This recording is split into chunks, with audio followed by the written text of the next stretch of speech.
On July the 28th, just 2 weeks after his marriage to Anne was annulled, Catherine became Henry's 5th queen.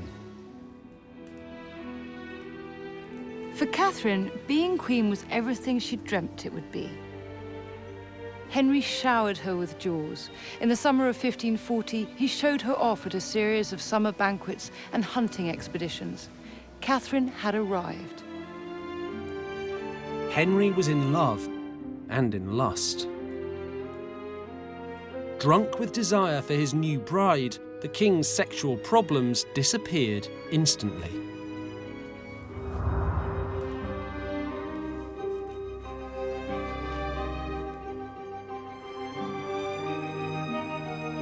The newlyweds enjoyed a 10-day private honeymoon. The French ambassador wrote, "The king is so amorous of her that he cannot treat her well enough and caresses her more than he did the others." In other words, Henry was having the time of his life. He thought he'd finally found his perfect bride. But a less loved-up old man might have stopped to wonder how it was that an innocent virgin like Catherine knew her way quite so well around the bedroom. But soon, rumours began to spread, and secrets about Catherine's past were whispered around court. On November the 2nd, 1541, 50-year-old Henry VIII arrived in his private chapel in Hampton Court, ready for Mass.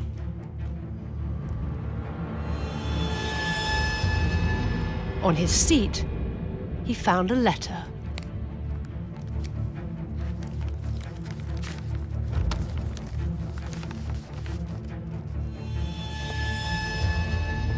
It was written by the Archbishop of Canterbury, Thomas Cranmer. Cranmer had evidence that Catherine was no virgin when she married Henry. In fact, she was a whore. Henry's reaction wasn't what Cranmer expected at all. Instead of flying into a rage, the king dismissed the claims as gossip and lies. And that might seem like a strange reaction for someone as notoriously bad-tempered as Henry. But maybe, after the mess with Anne Boleyn, Henry refused to believe that another one of his wives could be tainted in the same way. Surely, no one's luck was that bad. But Cranmer knew that there had been immoral living at Chesworth House. He knew because there was a witness. Her name was Margaret Bennet. She was immediately brought in for questioning. I looked. There's a hole in the door. I looked through.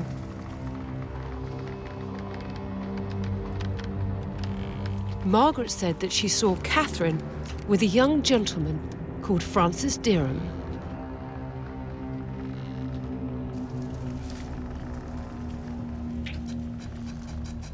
I saw him lift Catherine's clothes above her navel.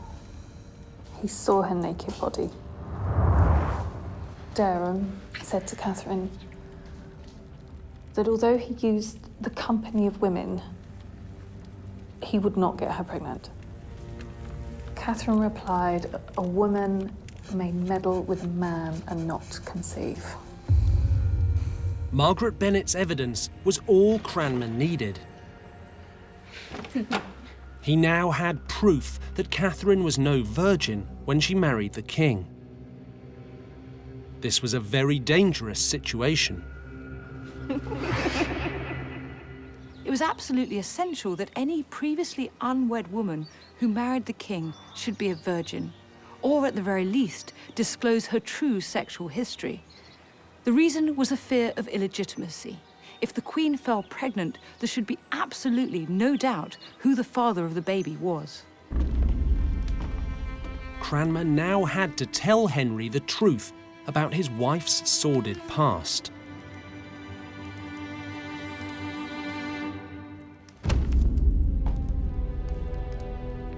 It utterly devastated the king.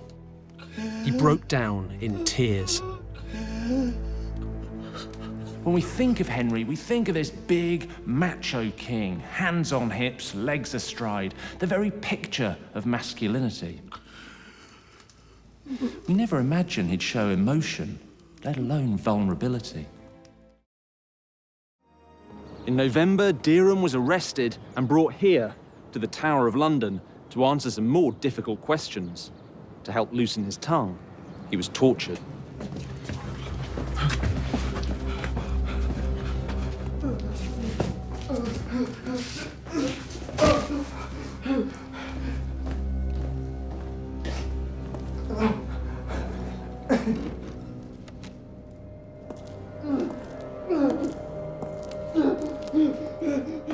Despite horrific torture, Derham denied that he was still having sex with Catherine.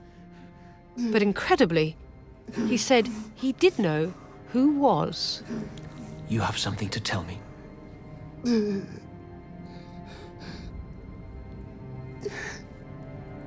His name is Culpeper. Thomas Culpeper. Derham's confession was explosive stuff. Thomas Culpeper was one of Henry VIII's most trusted advisors. A gentleman of the Privy Chamber, he was part of the king's inner circle. Thomas Culpeper catered to Henry's most private needs. He dressed him and undressed him. He even slept at the foot of the royal bed. Could he really be having an affair with the Queen right under the king's nose?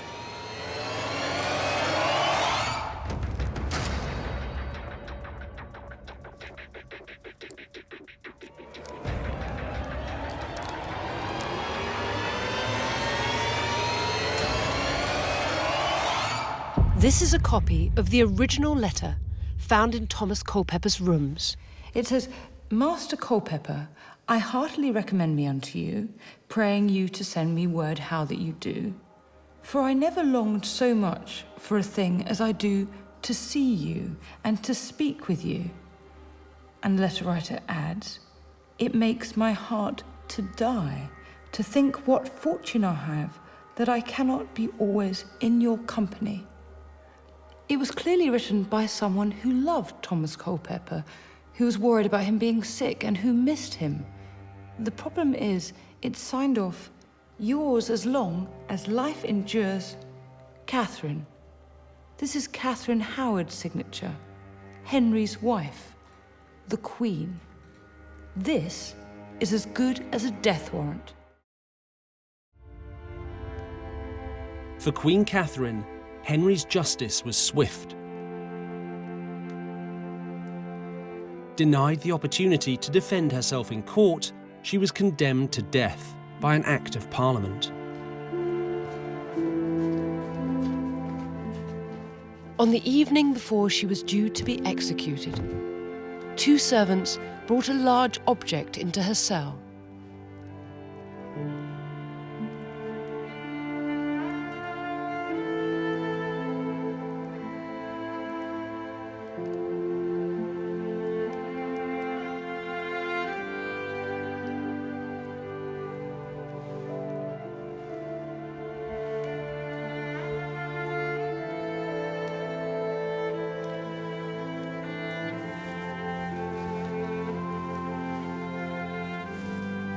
It was the executioner's block.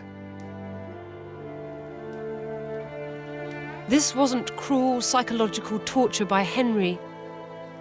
Catherine had requested it. She wanted to make a good impression on the scaffold and to die with dignity. To do that, she needed to practice.